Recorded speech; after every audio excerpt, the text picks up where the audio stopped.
President Biden is in my home state of Wisconsin with me here. He's in Milwaukee, touting Bidenomics. We should be talking about the economic policies, in my opinion, the failed economic policies of this administration, rather than allowing our entire conversation to be gobbled up by legalese. Let the voters speak. Let's actually talk about the issues that Americans are facing right now. And we're facing a lot of significant issues in this country that need to be addressed. All right. Well, Congressman, since you brought it up, President Biden has just wrapped up his remarks in Milwaukee. He was addressing the Black Chamber of Commerce. You just were talking about Bidenomics and how it failed. I was taking a look at some numbers before the show. According to the latest figures we have from the Bureau of Labor Statistics, the unemployment rate in Wisconsin is lower than the national average, 3.2%. According to AAA, the average price of a gallon of gas is $2.76. That's down more than $2 from the high in June of last year. Inflation, as we know, has come down more broadly. So what's wrong with that? Simply go to any grocery store in the state of Wisconsin with me and let's talk to the customers as they're checking out, recognizing that their grocery bill is up 20% since President Biden took office, and everything they're purchasing is up 17%. Wage growth going into the pandemic was robust, and across the board, people were moving ahead in their lives. Now, as we came out of the pandemic, what we've seen is stagnant or falling wage growth. Is inflation has outpaced wages in many cases. Families can't afford the things that they need. People are frustrated, and it's the economic policies of the Biden administration that has brought us here. Everything from his war on energy on day one, beginning with the killing of the Keystone XL pipeline and continuing on, is the president's policies of paying people not to work after the pandemic, massive multi-trillion-dollar spending bills that drove inflation. And the end result is, if you speak to people here in Wisconsin, regular folks on the street, they're getting clobbered by Bidenomics, and they want to see Washington change course. And I agree with them.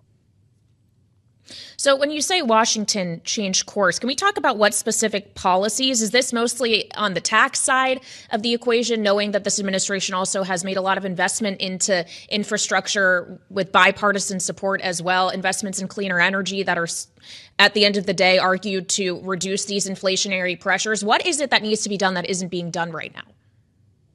A lot of spending decisions are about prioritization. So it's just like your family budget. There's a lot of things you'd like to spend on, but at the end of the day, you come to the table and sit down and identify what your priorities are. Washington continues to fail to do that.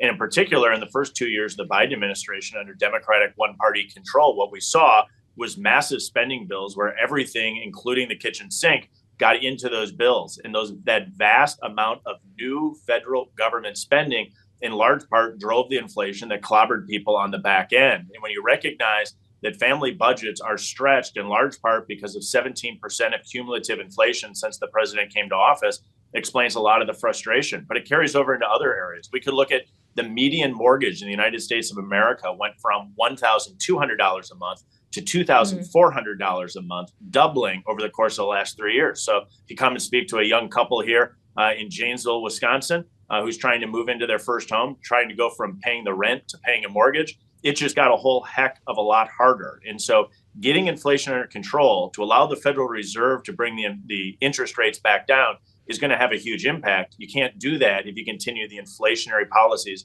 that we've seen from this administration. Just on the subject, Congressman, of the Fed bringing interest rates back down, how hard do you think the Fed should be cutting, knowing you're on the Financial Services Committee, and how soon? Well, ultimately, that's going to be a decision for the Federal Reserve. I'm not going to supplant the Fed in their decision-making process, but as policymakers, we should be working on policies that assist the Fed to bring inflation down. There's a lot Congress could be doing that it hasn't. In particular, as we look at the war on energy and the impact that energy has had on driving inflation higher, we should be working to increase the domestic supply of energy here in the United States. Coming out of the pandemic, this administration was literally paying people not to work. The key there is to get more people into the workforce and assisting them in gaining the skills they need to prepare them for the jobs of the future. If we were focused in Congress on economic growing opportunities that would bring inflation down, it would allow the Federal Reserve to be able to bring that rate down faster. It's just worth noting, because you've referenced the war on energy a few times here, that we got shale figures out just a few days ago. U.S. production of oil is actually at a record right now. But because you were just talking about the work Congress needs to do, obviously you're now at home. The Senate's heading out of town today. We have wrapped up the year of 2023, and we don't have top-line appropriations figures. We don't have a deal when it comes to border security and Ukraine funding. Congressman, how much are you dreading returning to all the work Congress has to get done in January?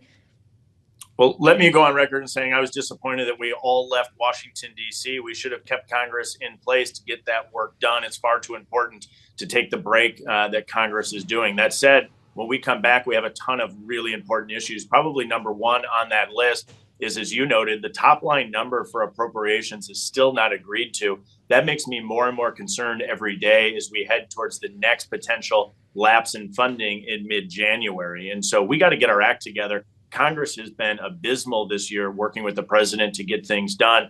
I remain probably as frustrated as anybody, and we have some huge topics on the table when we return in the new year. When we think about those top line appropriations figures, would you be encouraging Speaker Johnson and Republican leadership to stick to what was agreed to in the debt ceiling deal midway through this year? Are those the numbers we should be working with here?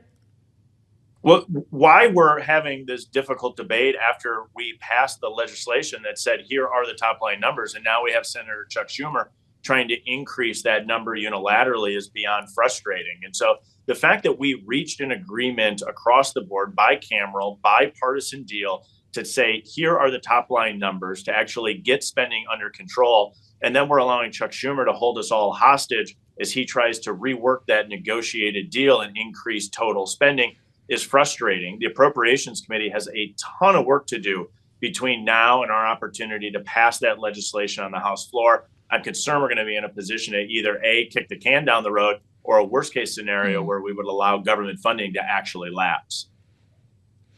So there's the shutdown question. There also is the question around supplemental funding, and we have about a minute left, Congressman. How confident are you that a deal can be made on the border? And is the House willing to give the White House a win potentially on border security?